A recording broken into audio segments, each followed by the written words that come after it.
Hi, this is Sally's Book Talk. Tune in daily for the best global books, all carpeted just for you. Today's book is Playful Parenting II. Subject: the gentle push to help children overcome childhood anxiety. Have you ever wondered why some kids insist there are monsters under the bed or bad guys in the closet? Why do some children clam up around strangers, too nervous to speak? Why do others throw tantrums over trivial matters?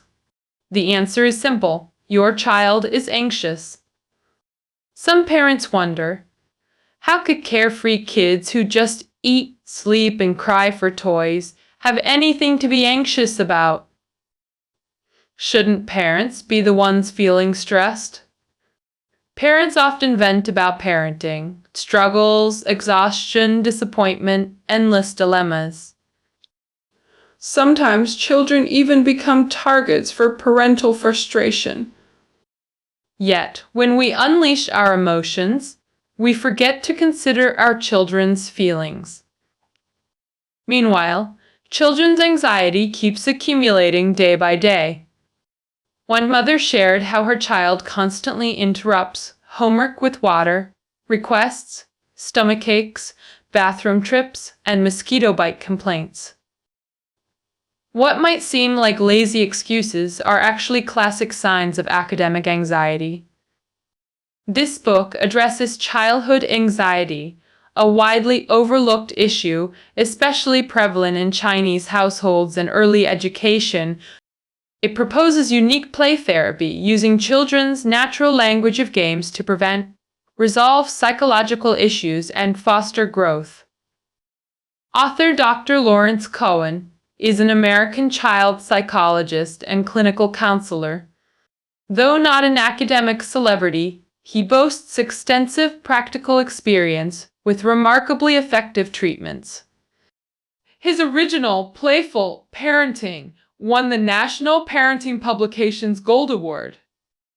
So what's this book really about? I've distilled it into 3 key questions. What causes childhood anxiety? How does it develop? And how to alleviate it? Alright, let's start with the first question. What aspects make children anxious? The author categorizes 9 common childhood anxieties into 4 major types. First is separation anxiety, common in children, overly dependent on parents. These kids become extremely distressed when temporarily separated. For example, anxiety symptoms peak when parents travel or leave briefly. Many children cry incessantly during initial daycare enrollment. Classic separation anxiety. Second is social anxiety, discomfort, nervousness, or fear during social interactions. Behaviors like avoiding strangers, speaking softly, or blushing all indicate social anxiety. Overly worrying about others' opinions or people-pleasing also falls under social anxiety, like repeatedly apologizing for minor matters. Third is phobic anxiety, fear of unexpected events or imagined scenarios due to limited cognitive ability, constantly anticipating disasters. 4 manifestations: fear of daily dangers, thunderstorms, crossing roads, fear of parental mistakes causing harm, loss, imaginary monster, fears anxiety about life, death matters. Fourth is constitutional anxiety. Children with underdeveloped nervous systems, oversensitive to changes, showing rigid behaviors, crying over moved dinner plates. These 4 categories represent typical childhood anxieties. Has your child shown similar signs? If yes, your child is experiencing childhood anxiety as a parent. How have you responded? You probably said, "How many times must I say it's fine? Other kids aren't scared. Stop crying or we're leaving." Such dismissive reactions and emotional suppression actually increase children's stress. Even rational explanations prove ineffective against anxiety. What should parents do? Don't worry. After understanding anxiety's roots, parents must grasp its internal mechanisms to truly help. This leads to our second key point. Cohen notes moderate tension is crucial as our brain's security alarm system.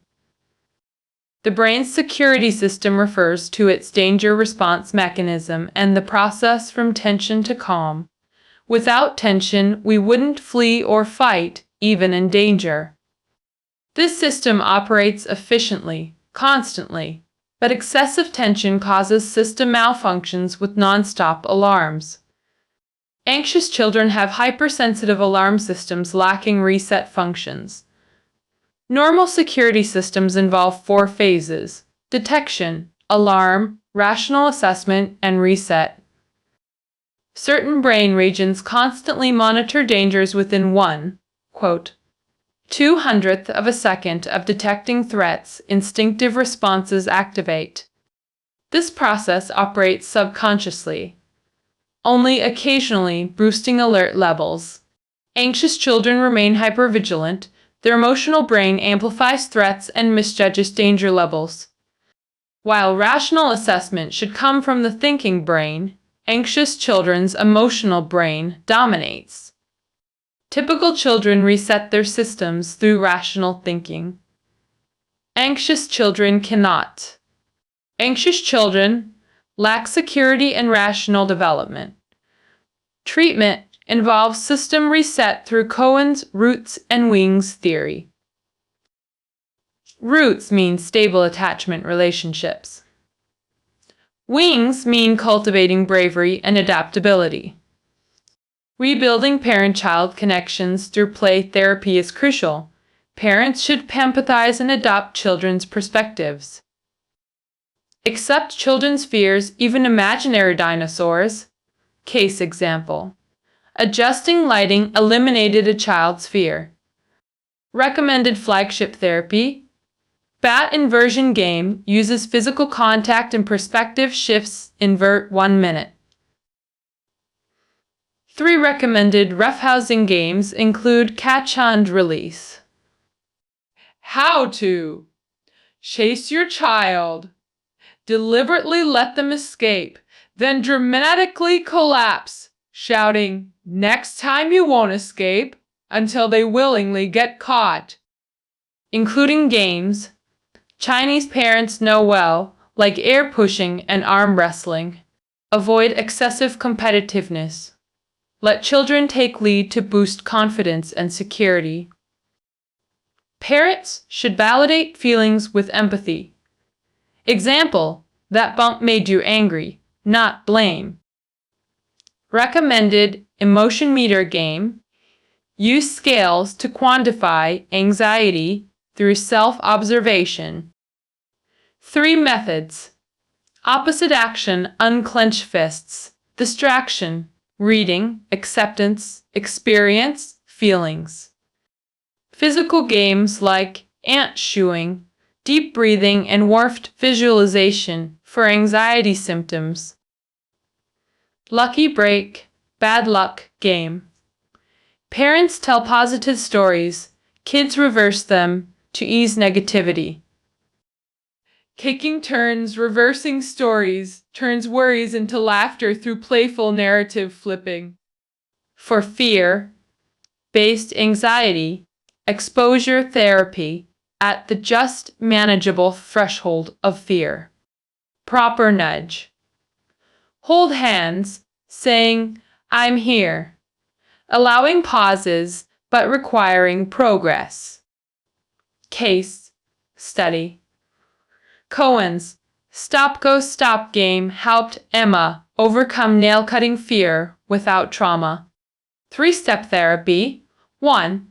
Build security through empathy. 2. Alleviate anxiety with play. 3. Gentle nudges. Recapping 4 anxiety types: separation, social, phobic, constitutional, and brain system. dysfunction. Play therapy, principles, empathy, connection, nudging also benefit adult anxiety management. Ultimate goal: build healthy bonds through play, fostering confidence to face uncertainties.